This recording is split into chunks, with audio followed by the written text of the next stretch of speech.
Assalamualaikum warahmatullahi wabarakatuh. Perkenalkan, nama saya Pamela Octavia dari kelompok 7 yang berjudul Penerapan Teknik Proyeksi Lesk-Square Metode pada Penjualan Telur di UMKM Grosir Telur yang bernama Lentera Abadi di Cikampek, Kabupaten Karawang. Sebelumnya saya akan memperkenalkan anggota di kelompok 7, yaitu ada Cika Sipaudinasya, Fani Permatasari, dan saya sendiri Pamela Octavia. Mari kita simak yang akan kami jelaskan. Menjelaskan pada bab satunya pendahuluan latar belakang. Telur merupakan salah satu bahan makanan yang paling banyak diminati oleh masyarakat Indonesia.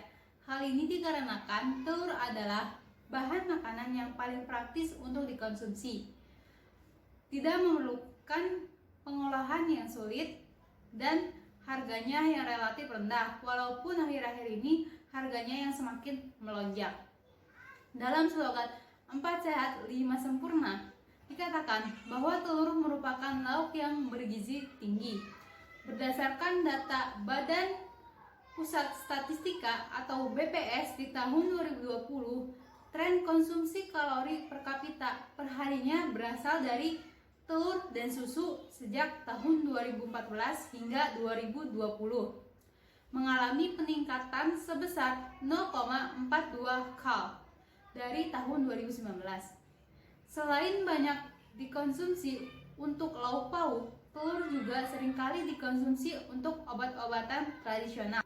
Dengan adanya konsumsi telur dari tahun ke tahun yang mengalami peningkatan, diharapkan produksi telurnya pun dapat meningkat. Tahun 2015, produksi telur di Kabupaten Karawang sebanyak 1.440.844 biji telur. Produksi terbanyak di Kecamatan Telaga Sari dengan jumlah 83.469. Jumlah telur tersebut dihasilkan oleh ayam buras dan itik. Data dari BPS tahun 2015. Bisa dilihat data yang berada di samping tersebut, yaitu produksi daging dan telur di Kabupaten Karawang. Data dari BPS tahun 2015. Di Kabupaten Karawang sendiri banyak terdapat distributor telur, salah satunya yaitu Grosir Telur Lentera Abadi yang bertempat di Jalan Stasiun nomor 155 RT 3 RW 2 Cikampek Kota, Cikampek Karawang, Regensi, Jawa Barat. Grosir Telur Lentera Abadi merupakan toko grosir yang bergerak di bidang penjualan telur ayam dan telur puyuh dalam jumlah besar maupun jumlah penjualan eceran. Pelaku usaha UMKM masih kesulitan dalam menentukan jumlah penjualan. Jika persediaan telur terlalu banyak sedangkan permintaan pasar menurun, maka pemilik usaha dapat mengalami kerugian. Untuk meminimalisir kerugian, pemilik akan menentukan jumlah permintaan barang dengan menggunakan patokan jumlah penjualan pada bulan sebelumnya. Apabila penjualan pada bulan berikutnya menurun drastis dan penjualan untuk bulan sebelumnya sangat tinggi, maka akan mengalami kerugian yang sangat banyak. Bagi suatu industri atau usaha, proyeksi bisnis berfungsi sebagai dasar pembuatan kebijakan maupun penyusunan anggaran dalam usaha tersebut. Proyeksi bisnis pada umumnya dimulai dari proyeksi penjualan.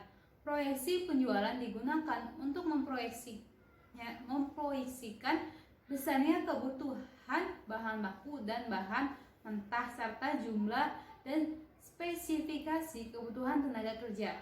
Maka proyeksi penjualan dapat dikatakan sebagai indikator dasar yang paling mudah untuk menentukan keuntungan laba bagi dunia usaha, terutama industri kecil rumahan. Nah, membuat proyeksi penjualan yaitu dengan proyeksi kebutuhan bahan baku dan bahan mentah serta proyeksi jumlah dan kebutuhan spesifikasi SDM-nya. Nah, dari kedua tersebut dapat proyeksi kebutuhan modalnya serta memproyeksikan keuntungan labanya. Penelitian ini merupakan penelitian pertama mengenai penerapan teknik proyeksi bisnis dengan menggunakan metode metode least square berkaitan dengan penjualan telur. Dengan demikian, penelitian ini bertujuan untuk memproyeksikan bagaimana penjualan telur di grosir telur Lentera Abadi dapat dalam pengembangan usaha industri kecil di Kabupaten Karawang. Bab 2. Tinjauan pustaka. Teknik proyeksi bisnis. Yang pertama itu konsep teknik proyeksi bisnis. Menurut Lincoln Arshad 2009, perambalan atau proyeksi dibandingkan ilmu ini lebih menyerupai sebagai seni untuk meramalkan masa yang akan datang. Hal ini didasarkan karena untuk memperkirakan masa depan dibutuhkan lebih dari sekedar mengisi data historis pada model matematis untuk meramalkan masa depan. Berdasarkan jenisnya, data proyeksi dikategorikan menjadi dua bagian, yaitu data kuantitatif dan kualitatif. Apabila serangkaian hasil observasi atau pengukuran disajikan dalam bentuk angka-angka, maka kumpulan angka tersebut dinamakan data kuantitatif. Dan apabila data yang disajikan berupa pernyataan atau kalimat seperti intuisi, emosi, dan pengalaman pribadi, serta tidak berupa angka, maka data tersebut dinamakan data kualitatif. Menurut Heiser dan Render 2006 dalam Puspita 2011. Salah satu pendekatan teknik proyeksi untuk data kuantitatif yaitu analisis deret waktu. Yang kedua, metode trend least square. Tren adalah rata-rata perubahan dalam jangka panjang, biasanya tiap tahun. Tren dapat berupa tren naik yang disebut tren positif dan dapat pula berupa tren turun yang disebut tren negatif. Disebut tren positif apabila variabel yang teliti atau Y menunjukkan gejala kenaikan atau menunjukkan rata-rata pertambahan.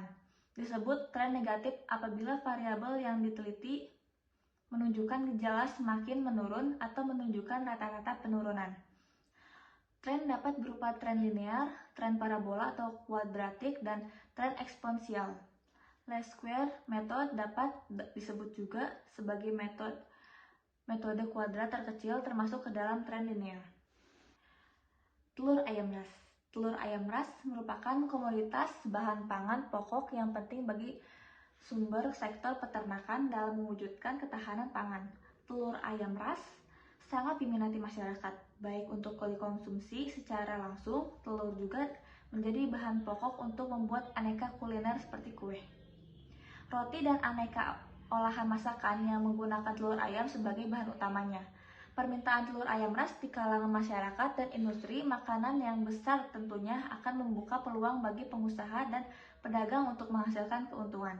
Selain itu, harga telur ayam ras dari waktu ke waktu terus mengalami peningkatan, apalagi menjelang hari besar, keagamaan, dan jadi poin penting mengapa telur dan ayam ras sebagai komoditas yang perlu untuk diperdagangkan karena permintaan dari kalangan industri maupun masyarakat yang hanya sekadar untuk memenuhi kebutuhan begitu besar, serta harga telur ayam ras dari tahun ke tahun mengalami peningkatan. Hasil penelitian terdahulu. Penelitian terdahulu memiliki topik yang relevan agar dapat dijadikan sebagai dasar pertimbangan bagi peneliti. Penelitian ini mengacu pada jurnal internasional dan nasional. Sebagai penelitian terdahulu yang relevan, berikut ini adalah matrik penelitian terdahulu yang menjadi acuan dan bahan referensi yang menunjang peneliti untuk melakukan penelitian. Yang pertama itu ada Mahmudin, yang berjudul Analisis Fluktuasi dan Tren Harga Telur Ayam Ras di Kota Makassar. Analisisnya metode tren atau regresi linear sederhana. Hasilnya, tren harga telur ayam ras pada pasar modern Kota Makassar periode bulan Januari tahun 2016 sampai dengan bulan Desember 2020 juga menunjukkan tren kenaikan. Yang kedua, ada Ane Suryani yang berjudul Analisis Permintaan Telur di Kabupaten Sleman. Analisisnya metode linear berganda dana tren linear. Hasilnya, proyeksi produksi dan konsumsi telur di Kabupaten Sleman cenderung mengalami peningkatan masing-masing sebesar 0,6 ton atau per tahun dan 0,2 ton per tahun. Sehingga ada kecenderungan terjadi surplus telur di Kabupaten Sleman. Pertama, metode penelitian. Metode penelitian yang digunakan pada penelitian ini adalah metode peramalan dengan penelitian kuantitatif dengan menggunakan wawancara langsung kepada narasumber, kemudian menghitung peramalan hasil penjualan telur dengan menggunakan metode least square untuk memperoleh informasi-informasi mengenai keadaan peramalan penjualan di masa yang akan datang mengacu pada data-data penjualan yang telah ada sebelumnya. Yang kedua, ada tempat dan waktu penelitian. Penelitian ini dilakukan di wilayah Kabupaten Karawang pada bulan Desember 2021 dengan menggunakan data bulan April 2021 sampai dengan November 2021. Yang ketiga, ada desain penelitian. Penelitian ini diawali dengan mewawancarai narasumber, yaitu pemilik toko grosir Lentera Abadi untuk mengetahui hasil penjualan telur per minggu selama bulan April sampai bulan November 2021. Penelitian ini dilanjutkan dengan studi literatur untuk mengetahui hasil-hasil penelitian terdahulu. Secara skematis, tahapan penelitian digambarkan dalam gambar 3.1 di bawah ini. Yang pertama, pengumpulan data, yang kedua ada analisis data, yang ketiga penulisan laporan, dan yang keempat pelaporan hasil penelitian. Selanjutnya ada definisi variabel. Penjualan adalah suatu proses pertukaran barang atau jasa antara penjual dan pembeli menurut Basu Swasta dan Irwan Sahaja. Telur adalah salah satu sumber protein hewani yang memiliki rasa lezat, mudah dicerna, dan bergizi tinggi. Telur dapat dimanfaatkan sebagai lauk, bahan pencampur berbagai makanan, tepung telur, obat, dan lain-lain sebagainya. Telur kaya dengan akan protein dan sangat mudah dicerna menurut Iwayan Rai Widarta 2017. Permintaan telur ayam termasuk tinggi dan bertambah seiring waktu. Hal itu karena telur ayam ras merupakan kebutuhan pokok di kalangan rumah tangga dan industri makanan. Permintaan dari industri makanan tentu tidak sedikit dengan menggunakan permintaan telur ayam ras yang akan terus meningkat setiap saat menurut Dimas 2017. Selanjutnya ada sumber dan teknik pengumpulan data. Yang pertama, sumber data. Data yang dibutuhkan dalam penelitian ini adalah data primer dan data sekunder. Data primer berasal dari wawancara langsung kepada narasumber dan data sekunder berasal dari jurnal terdahulu, buku, maupun internet. Yang kedua ada teknik pengumpulan data. Penelitian ini menggunakan variabel yaitu hasil penjualan telur. Variabel ini merupakan variabel kuantitatif yang teknik pengumpulan datanya dilakukan dengan cara mengambil data primer. Selanjutnya ada teknik penentuan data. Yang pertama ada populasi, sampel, dan teknik sampling. Populasi dalam penelitian ini yaitu seluruh data hasil penjualan telur pada toko grosir telur Lentera Abadi. Sedangkan banyaknya sampel pada penelitian ini ditentukan dengan teknik sampling yaitu purpose sampling atau sampling dengan adanya pertimbangan tertentu. Sampel yang digunakan pada penelitian ini mempertimbangkan ketersediaan data hasil penjualan telur dan akan dipilih data yang terbaru dari hasil penjualan telur. Yang kedua ada sampel penelitian. Sampel penelitian yang digunakan dalam penelitian ini adalah data hasil penjualan per minggu telur pada toko grosir telur Lentera Abadi dari bulan April 2021 sampai dengan minggu kedua November 2021. Selanjutnya ada rancangan analisis. Pengolahan data ini dilakukan untuk mencapai tujuan penelitian dan memperoleh penyelesaian dari masalah yang telah diungkapkan di atas. Metode analisis pada penjualan telur ini dilakukan dengan cara 3 tahapan, yaitu analisis deskriptif, penentuan desain penelitian, dan proyeksi bisnis hasil penjualan telur menggunakan metode least square.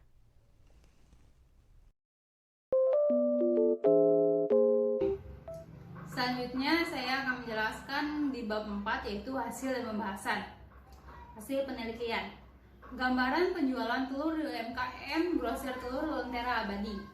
Indikator-indikator yang mempengaruhi penjualan telur diantaranya yaitu harga dan kualitas. Berikut merupakan data penjualan per minggu telur di UMKM Lentera Abadi pada bulan April 2021 hingga minggu kedua pada bulan November. Terlihat pada tabel tersebut, pada bulan April penjualan telur sebanyak 596 hingga 923, di bulan Mei 879 hingga 1110, di bulan Juni ada 1203 hingga 1167, di bulan Juli 1434 hingga 1500 di bulan Agustus 1520 hingga 1773, di bulan September 1694 hingga 2035, di bulan Oktober 1944 hingga 2124, di bulan November 1897 hingga 2036. Total keseluruhannya yaitu 43.969. Dari data hasil wawancara menunjukkan bahwa penjualan telur pada 7 bulan 2 minggu pada UMKM grosir telur Lentera Abadi cenderung naik. Hal ini disebabkan sudah memiliki pelanggan tetap dan reseller untuk penjualan produknya. Data penjualan telur ini dapat berubah naik turun setiap minggunya disebabkan harga telur yang bisa saja naik atau turun.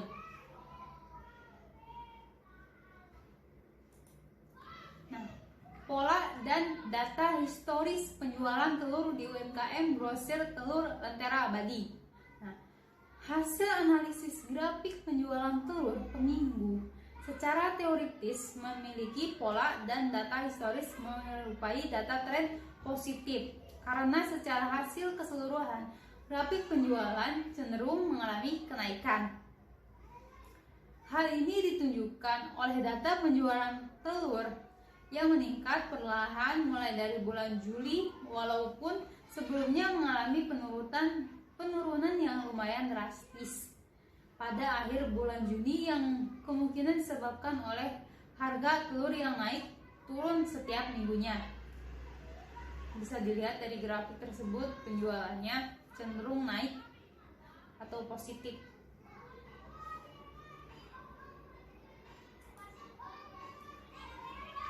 Proyeksi bisnis penjualan telur UMKM grosir telur Lentera Abadi. Berdasarkan grafik data historis di atas atau sebelumnya yang merupakan data tren positif, maka salah satu metode yang dapat digunakan pada data tren dan untuk melakukan proyeksi penjualan telur UMKM grosir telur Lentera Abadi, yaitu least square method dengan data genap. Formulasi untuk metode least square yaitu rumusnya seperti yang itu dengan keterangan yaitu nilai tren atau proyeksi atau peramalan dengan A konstanta, B slope atau kecondongan, dengan X waktu per tahunnya. Selanjutnya ada hasil pembahasan proyeksi bisnis penjualan telur di UMKM grosir telur Lentera Abadi.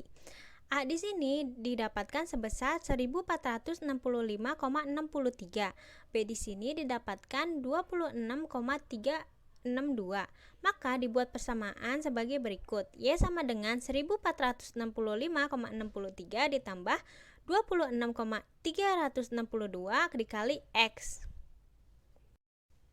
Dilakukan peramalan untuk penjualan bulan Desember. Berikut hasil peramalan berdasarkan persamaan yang sudah dibuat. Pada minggu ke-1 bulan Desember, maka X menjadi 35. Di sini kami menghitung per ikat. Satu ikat yaitu 15 kilo.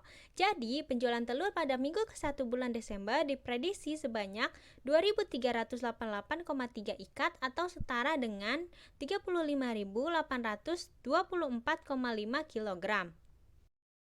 Pada minggu kedua bulan Desember, maka X menjadi 37. Jadi, penjualan telur di minggu kedua bulan Desember diprediksi sebanyak 2.441,024 ikat atau setara dengan 36.615,36 kg.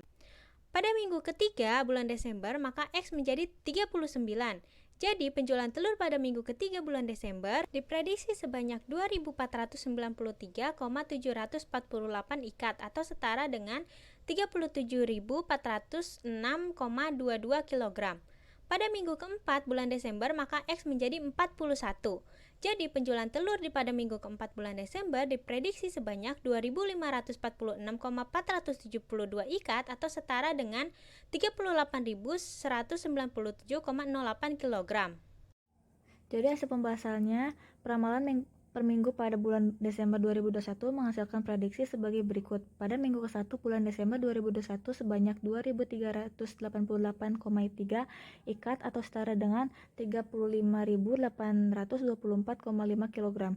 Minggu kedua bulan Desember 2021 sebanyak 2.441,024 ikat atau setara dengan 36.615,36 kg. Minggu ketiga bulan Desember 2021 sebanyak 2.493,448 ikat atau setara dengan 37.406,22 kg. Dan minggu keempat bulan Desember 2021 sebanyak 2.546,472 ikat atau setara dengan 38.197,0,8 kg. Dari analisis peramalan per minggu dapat bulan Desember 2021 dapat dihasilkan bahwa prediksi penjualan telur di UMKM grosir telur Lentera Abadi pada bulan Desember berjumlah 9.899,544 ikat atau setara dengan 148,043,16 kg. Di bab terakhir, saya akan menjelaskan pada bab 5, yaitu kesimpulan dan saran. Kesimpulan, peneliti melakukan penelitian pada UMKM grosir telur Lentera Abadi selama bulan April 2021 hingga bulan November 2021. Grosir telur Lentera Abadi merupakan toko grosir yang bergerak di bidang penjualan telur ayam dan telur puyuh dalam jumlah besar maupun pembeli eceran. Penelitian ini bertujuan untuk memperoleh informasi mengenai peramalan penjualan di masa yang akan datang, yaitu peramalan di minggu pertama sampai minggu keempat di bulan Desember. Metode penelitian digunakan pada penelitian ini adalah metode peramalan dengan penelitian kuantitatif dengan metode peramalan yang digunakan yaitu metode least square. Untuk mengoptimalkan penjualan, menggunakan metode least square digunakan untuk memprediksi penjualan telur di periode yang akan datang dengan cara mengumpulkan data-data sebelumnya, sehingga pedagang dapat mengetahui berapa banyak telur per kilogram yang dipesan oleh konsumen. Setelah mengumpulkan data, peneliti memperoleh peramalan pada bulan Desember 2021, yaitu menghasilkan prediksi sebagai berikut. Pada minggu pertama bulan Desember 2021 sebanyak 2.388,3 ikat atau setara dengan 35.824,5 kg. Di minggu kedua bulan Desember 2021 sebanyak 2.441,024 ikat atau setara dengan 36.615,36 kg. Di minggu ketiga bulan Desember 2021 sebanyak 2.497,74 ikat atau setara dengan 37.406,22 kg. Dan di minggu keempat bulan Desember 2021 dapat sebanyak